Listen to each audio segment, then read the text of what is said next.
გამარჯობა. Კაი გამარჯობა.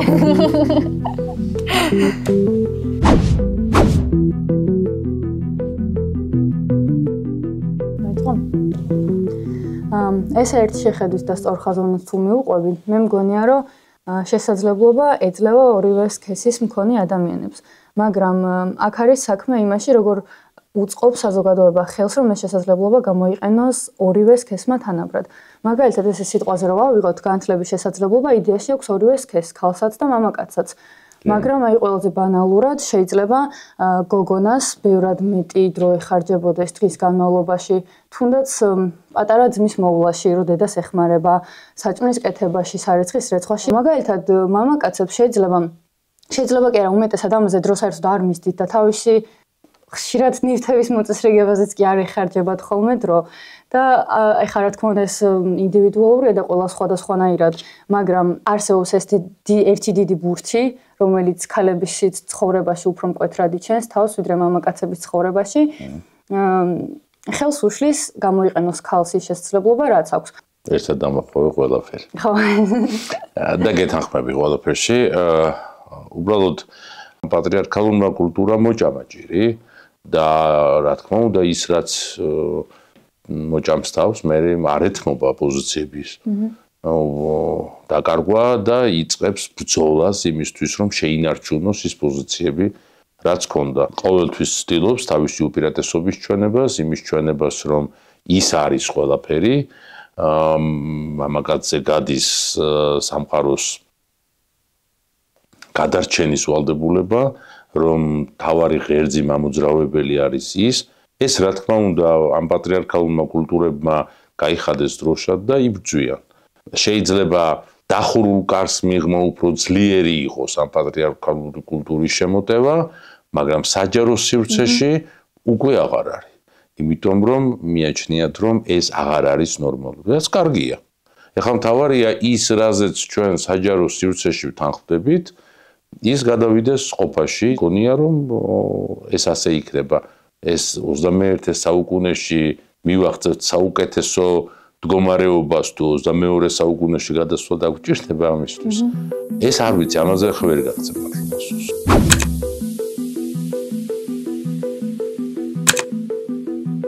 40 წლის წინ იყო გაკვირვების საგანი, როდესაც საჭესთან იჯდა ქალა. დღეს ხო აღარ არის ეს გასაკვირი. თუმცა კიღა დარჩა აი ეს საზოგადოებრივი, უпроსორად ეს უმრავლეს ნაწილში საზოგადოების ეს პატრიარქალური ცნობიერება, რომ ამაში ქალია საჭესთან. თუ მაგალითად ავარიული შემთხვევა მოუვა ქალს, აი ეს პატრიარქალური ცნობიერება მომენტალურად ჩართავს, აი ხო გეუბნებოდით ქალი საჭესთან არ უნდა იყოს. კაც რომ მოუვა ამ კითხვას მაგალითად არავინ არ სვამს, ხო? სხვათა შორის ბარემ ამ საკითხზე ვიტყვი, რადგან ვახსენეთ. ჩემი აზრით, რიგ შემთხვევაში რა თქმა უნდა ეს სტერეოტიპულად არ უყურებ ამ საკითხს, რომ ქალები ცუდი მძღოლები არიან.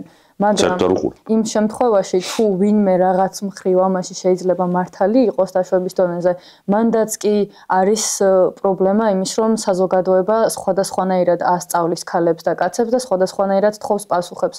მაგალითად, ბიჭებს ყოველთვის ბავშვობიდან ასწავლიდნენ, მეც რაღა დაგიმალოთ და ბავშვობაში მანქანის ტარებას რომ მასწავლიდნენ, ჯერ ყოველთვის ჩემი ძმების ჯერი იყო და ისინი რო ისწავლიდნენ, მხოლოდ მერე იყო ჩემი ჯერი, იმიტომ რომ ჯერ ბიჭებმა უნდა იცოდნენ მანქანის მართვა.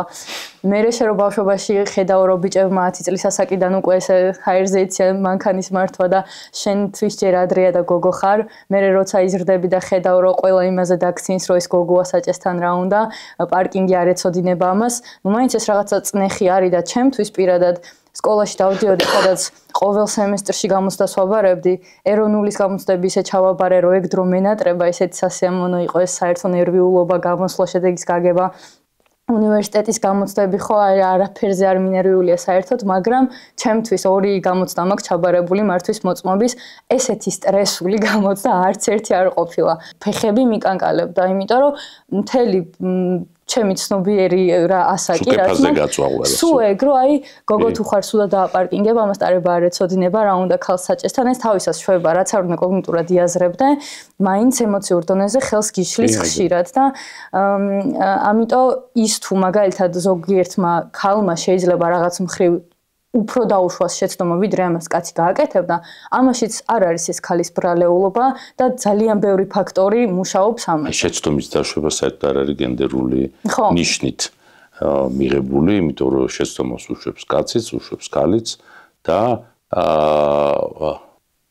არავის საქმე არ არის ეს. ზუსტად. მეტიც ეხა მოპედით მოძრაობ 2 წელია და შეიძლება ეს ვიღაცისთვის კომპლიმენტია, ჩემთვის არ არის კომპლიმენტი, მაგალითად, როცა მეუბნებია, რომ რა მაგარია, რომ აი ხა ესე პირდაპირ გოგო ხარ და მოპედზე, ნუ კაია, ძალიან კაია, მაგრამ აი მაგალითად ბენზინ გასამართ სადგურზე, რომ მეკითხებიან, რამდენი ჩავასხა და პასუხობ, რამდენი ჩადის, ანუ ვიცი, რამდენი ჩადის და ვა, ყოჩაღ გწოდნია. არ ვიცი, 2 წელი ამით დავდივარ, რატო არ უნდა ვიცოდე?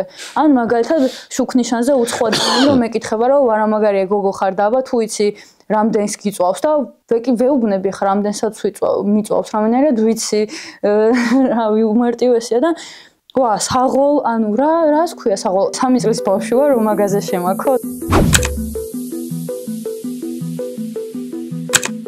დღეს შედარებით უფრო გალღვა ეს განწყობა, თუმცა თუ გავიხსენებთ 15-20 წლის წინანდელ ისტორიას, მაგალითად დავინახავდით, რომ აი ძალიან უჭირდა მაგალითად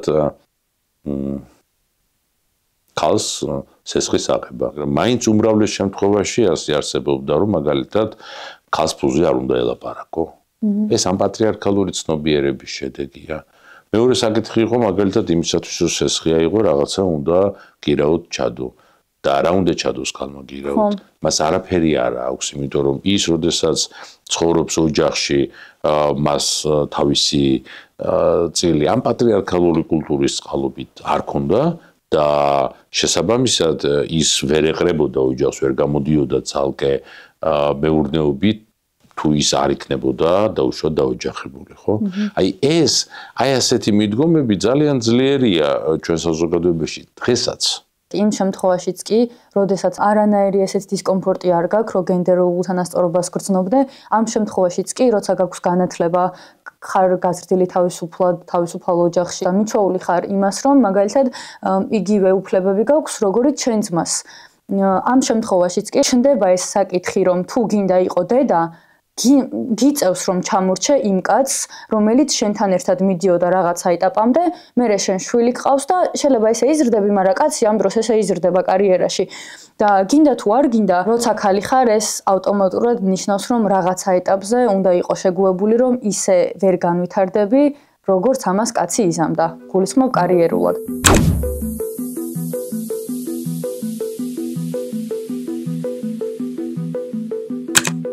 შემიძლია ეკითხვა აქვე დავხიო. იმიტომ რომ არ ვეთანხმები არც ერთ მან ჩამოთვლილ მოსაზრებას, იმიტომ რომ ინოვაციურობა, ფიქრი, გადაწყვეტილების მიღება, დაგეგმვა და ასე შემდეგ, ეს არის ზოგად ადამიანური უნარები, რომელიც ახლა შეიძლება ვთქვათ, რომ აქვს კაცს და არ აქვს ქალს. რას ნიშნავს ქალს არ შეუძლია, რომ მართოს ბიზნესი. რომ ქალს არ შეუძლია მიიღოს პოლიტიკური გადაწყვეტილებები. თუ ჩვენ დავინახავთ, რომ საზოგადოების ჯამური მოსახლეობის 52%, როგორც ბოლო სტატისტიკით ვიცი, არის საქართველოში ქალი და 48% კაცი, რატო არ შეიძლება ამ თანაფარდობით ჩვენ ის ვნახოთ, მაგალითად ეს თანაფარდობა ვნახოთ პოლიტიკურ კლასში. უნებრივად. ყოველთვის როცა საუბრობთ ხოლმე რატომ არ მოდიან ქალები პოლიტიკაში, ვაკეთებთ ესეთ ძალიან მარტივ სათამაშოს, რომ ესე ვაკეთებთ რაღაც დიაგრამას, ნუ ჩამონათვალს ლისტს ქალების დადებითი თვისებები საზოგადოებისთვის, რაც არის მეტნაკლებად დადებითი, რა არის კაცებისთვის და მათი უარყოფითი მხარეები და თითქმის ყოველთვის რამდენჯერაც ეს გაგვიკეთებია, მე ვიყავი ორგანიზატორით მონაწილე, ძირთადად ხო ერთი და იგივე რაღაცები იწერება და ყველა შემთხვევაში ქალებს უგროვდებათ დადებით თვისებებად ის, რაც არის პოლიტიკოსისთვის არც ისე შესაბამისი, ანუ ქალებს საზოგადოება თხოვს იმ რაღაცებს, რაც არ არის დადებითი პოლიტიკოსისთვის, მაგრამ ქალებისთვის ცუდი არის ის თვისებები, რაც აუცილებელია პოლიტიკოსისთვის და პირიქით კაცების შემთხვევაში კაცის დადებითი თვისებები ასოცირდება პოლიტიკოსობასთან, ცუდი თვისებები, თუ მაგალითად კაცი არის მშვიდი, ან არ ვიცი, ფემინური, რაღაცა ფემინური პოლიტიკოსი, მაგრამ თუ ქალი ლაპარაკობს ბევრს, ეს არ არის სასურველი ქალი უნდა იყოს ნაზი, მაგრამ ის გაუგია ნაზი პოლიტიკოსი, რომელიც ცოტას ლაპარაკობს, ანუ ესე ხდება ხოლმე და ამით იმის თქმა მინდა და იმის თქმა გვინდა ხოლმე ბავშვებისთვის, რომ როცა საზოგადოების დაკვეთა ქალის მიმართ არის ესეთი, რომ უნდა იყო ისეთი, როგორც არ შეშვენიც მაგალითად პოლიტიკოსს დაირიბად ესე გადაეცემა მე ხო და შენი ცუდი თვისებები არის ესენი, ეს არ უნდა გააკეთო თუ გინდა რომ სასურველი იყო და ეგ თვისებები არის სინამდვილეში საჭირო რომ კარგი მენეჯერი იყო, კარგი პოლიტიკოსი იყო, მიმწოლი უნდა იყო ადამიანი თუ გინდა რომ რაღაც გამოგივიდეს. მიმწოლი ქალი არ არის სასურველი. აი ეს ტერმინები ერთიც ახლა ქალევით იქცევი თუ ქალევით რატო იქცევი თუ ასე შემდეგ კიდე არის მაგალითად იყო არ ვიცი თქვენ დროს სკოლა შემორჩა თუ არა კიდე ესეთი ფრაზები აი მაგალითად თუ კარგად ხსნიდა ტრიგონომეტრიულ განტოლებას ჩემი თანაკლასელი გოგო ბიჭის twin-ი აქვს როგორ არა კი ხო აი რაღაც საოცარი კლიშეები არსებობს იმ მასწავლებელს რომელსაც მიაჩნია რომ გოგო რო კარგად ხსნის ამოცანას ბიჭის twin-ი აქვს და გამონაკლისია ეს რა თქმა უნდა წავიდა მიყვება ამ კულტურასთან ნელა მაგრამ მაგალითად უნივერსიტეტებშიც არის ეხლაც შემორჩენილი ბოდიში დავამატებ მე მაგალითად სკოლას რომ ამთავრებდი და ესეთი გაკვეთილი მქონდა ერთი წლის განმავლობაში მგონი, სადაც მანქანის ტარებას გვასწავლიდნენ თეორიულ დონეზე, თეორიული გამოცდის ჩავარებისთვის. გოგოებს გქონდა ესეთი პრივილეგია, რომ შეგვეძლო არ დავსწრებულიყავით და მეშვიდე გაკვეთილი იყო და სახლში წავსულიყავით, თავისუფლები ვიყავით. ეს იყო პრივილეგია.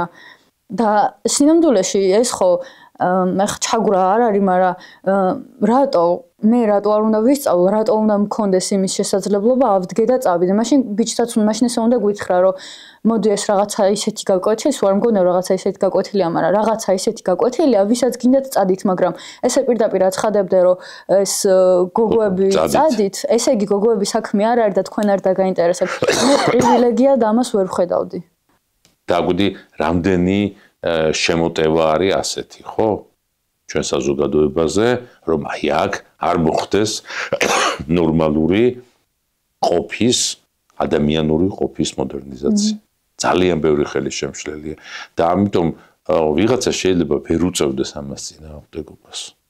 ვიღაცა შეიძლება ამის გამო დაკომპლექსდეს. მაგალითად, ის გოგონა, რომელსაც უნდა ბურთით თამაში, არ წავიდეს ფეხბურთზე. იმ ბიჭს, რომელსაც უნდა თოჯინით თამაში, დაუწვანის თოჯინა. კი. ეს ძალიან მძიმე შედეგს მოიტანს შემდეგ, ხო? და მთელი უბედურება ის არის, რომ ახლა რასაც ვაკვირდები, ის არის, რომ აი ეს რეაქციის რეჟიმში გადავიდა, აი ეს ჩაკეტილი საზოგადოების ნაწილი. ეს პატრიარქალური კულტურა გადავიდა რეაქციულ რეჟიმში. ებრძვის საზოგადოებას, რომ აქ არ მოხდეს რაღაცის ცვლილება. აი ეს ფაზა გვაქვს ახლა. და ამიტომ არის ცოტა დრამატული.